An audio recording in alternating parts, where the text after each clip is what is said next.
Olá, meus amigos. Quem está falando aqui é o Laércio, da Chemolan de Cotia. E eu gostaria de iniciar uma série de estudos, porque eu percebi a necessidade das pessoas de realmente saber as decisões que estão tomando. Muitas pessoas têm abandonado as suas religiões, o cristianismo, e acreditando que o judaísmo é a religião a qual Yeshua pertenceu, é a religião que foi deixada por Moisés no Monte Sinai.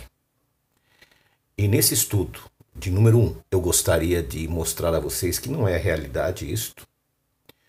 Infelizmente, muitas vezes, se nós queremos realmente obter a salvação de nossas vidas, nós temos que estar juntamente com aquele grupo que defende ser a igreja, a congregação, a sinagoga original. Eu gostaria de passar a vocês algumas informações que serão muito úteis para que você possa realmente tomar uma decisão, mas que seja uma decisão acertada. O Eterno, ele tirou o povo de Israel da escravidão de 400 anos do Egito e levou eles para a terra prometida. No Monte Sinai, ele deu a sua santa lei, os ensinamentos a Moisés, os ensinamentos a Araão e os rituais que deveriam fazer para que aqueles sacrifícios pudessem ser um meio de determinado. O Messias chegou. O Messias veio. Cumpriu a profecia, cumpriu a promessa de restauração. E agora nós estamos beirando o ano 70 da era contemporânea, depois do Messias. E no ano 70 havia muitas seitas que estavam efervescentes na época em Israel. Nós tínhamos lá os saduceus, que eram os levitas que cuidavam do templo. Nós tínhamos os betusianos, nós tínhamos os herodianos, que eram de judaísmo helenizado. Nós tínhamos os fariseus, nós tínhamos os e outros pequenos grupos, outras pequenas de menos expressão. Com a destruição do templo no ano 70, o que aconteceu? Os saduceus, que eram os levitas, perderam o seu trabalho. Não havia mais o templo, então não havia mais por que mantê-los como sacerdócio.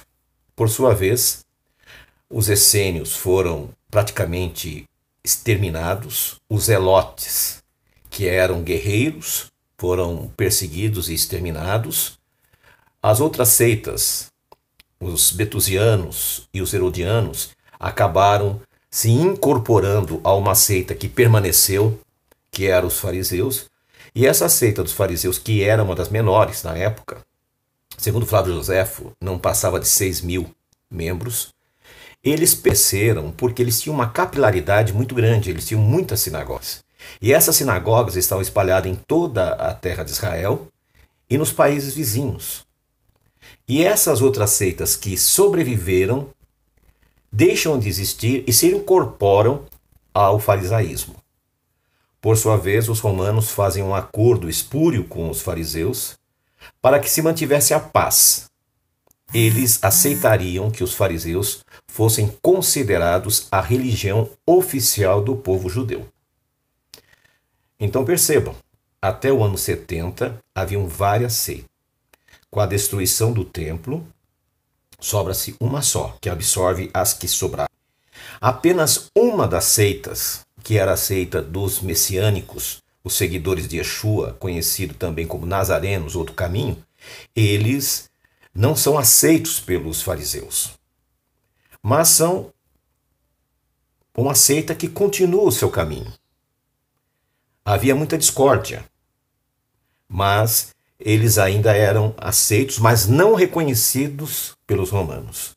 E são perseguidos até que no ano 100, praticamente desaparece aqueles que eram seguidores do Messias, seguidores do caminho. No ano 100 surge, na cidade de Antioquia, um bispo que havia dito que ele tinha sido discípulo de João, o último apóstolo. Ele transforma os seguidores de Yeshua numa nova religião, em que ele muda o nome do Messias para Cristo, e aí então surge o chamado cristianismo a partir do ano 100, com Inácio de Antioquia. E nós vemos agora que existem duas religiões. Os fariseus, que seriam conhecidos como judaísmo, posteriormente como judaísmo ortodoxo, ultra-ortodoxo, cabalista e etc.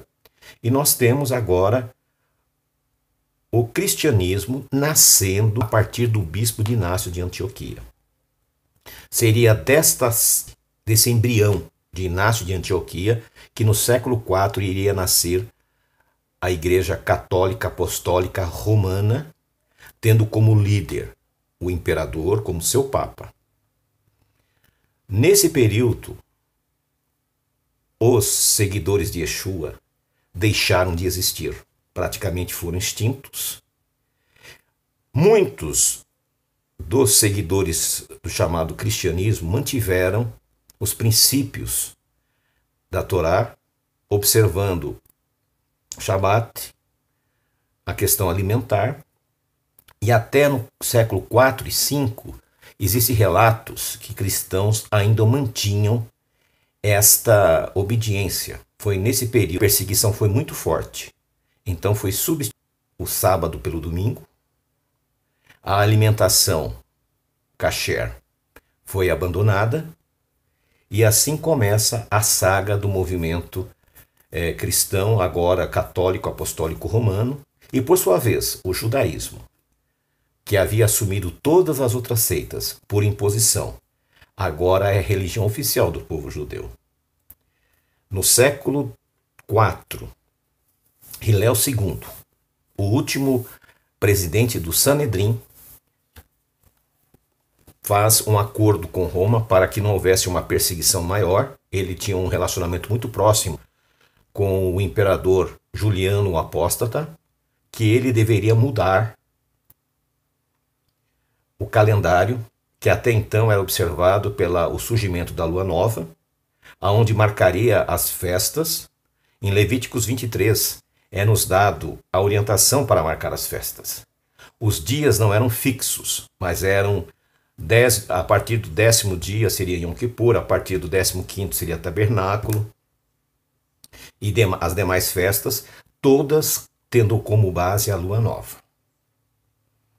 E aí Hilel II, baseado em cálculos astronômicos que foram dados na Babilônia pelos astrônomos da Babilônia e ensinaram aos judeus, e durante séculos havia um fator de comparação em que os judeus comparavam a lua nova com esses cálculos fixos. A lua nova do calendário lunar com o calendário fixo lunisolar. No princípio, as datas eram coincidentes. Com o passar do tempo, elas começaram a se distanciar. Nas nossas geração, existe praticamente uma diferença entre 2 a 3 dias. Shavuot tem dado 8 dias de diferença. Existem anos que dá 30 dias de diferença. E isso tem implicado em levar o povo de ir às festas sagradas que o Eterno havia dado ao seu povo. Finalmente, Esdras, lá no passado, quando saiu da Babilônia, ele fez uma alteração no calendário também. O Eterno determinou que Abib, que está entre março e abril, deveria ser o primeiro mês do ano. Foi no 7º mês que Esdras chegou em Jerusalém. E ele, querendo ser um segundo Moisés, ele estabeleceu que o ano novo judaico seria a partir do primeiro dia do 7º mês, e foi absorvido pelos fariseus e depois por Hilel II a partir do 4º século. Não se guardava mais o ano novo judaico bíblico, não se guardava mais o calendário lunar, não a festa da lua nova. A festa das trombetas, que tinha o propósito de anunciar a vinda do Messias, foi abandonada. E agora nasce uma nova religião com novas indumentárias, com uma nova visão espiritual, E esta visão foi sendo distorcida, e conforme os judeus foram espalhados entre as nações, eles foram absorvendo. Tradição não fazia parte da fé de Moisés. A transmigração de almas não fazia parte. O peotes não fazia parte. O talit não fazia parte. O kippá não fazia parte. Apenas o Eterno havia estabelecido que eles deveriam usar o zitzit, as franjas nas roupas, com fio azul. O fio azul foi abolido por determinação de Roma, que usava o crustáceo para colorir as roupas do imperador. E esse crustáceo, quando esmagado durante o dia, soltava uma cor azul. A noite imediata desse corante foi substituído, e até hoje, mesmo nós tendo corantes artificiais e outros meios de conseguir o corante azul, esse mandamento foi abolido. E hoje nós nos deparamos com um judaísmo que não tem nada a ver com a Torá. Um judaísmo que rejeitou a Torá para ajustar-se ao Talmud. A fé do judaísmo não é baseado nos ensinos de Moisés, mas é baseado na visão de Esdras e no Talmud, agregado informações, agregado crenças durante séculos. A partir do século II e III, o Talmud, que era oral, passou a ser escrito para competir com os evangelhos. Então, ao olharmos para trás, nós vamos ver que pouca coisa nós sabemos sobre a verdadeira religião, pouca coisa nós sabemos sobre a verdade. E agora, na nossa geração, as pessoas estão sentindo o desejo de voltar a obedecer à lei de Moisés, a cumprir os seus princípios, e estão saindo das suas organizações religiosas, estão adotando uma vida baseada na lei do Eterno. Todavia, muitos não têm feito o caminho correto, ao invés de voltar para a lei de Deus, para o judaísmo, que foi uma religião forjada, formada a partir da destruição do ano 70 do templo, baseado nas visões de Esdras e agregados muita idolatria, muita doutrina pagã. Por isso você que está pensando em voltar para a lei de Deus, em seguir os seus princípios, eu sugiro que você acompanhe os nossos estudos e que existe uma alternativa. E essa alternativa chama-se Yeshua, Jesus, o Messias. Eu agradeço a atenção de todos. Não esqueçam de dar um like, se inscrever no canal, dar um sininho para que assim que nós venhamos postar um novo estudo, você possa acompanhar. Shalom, shalom.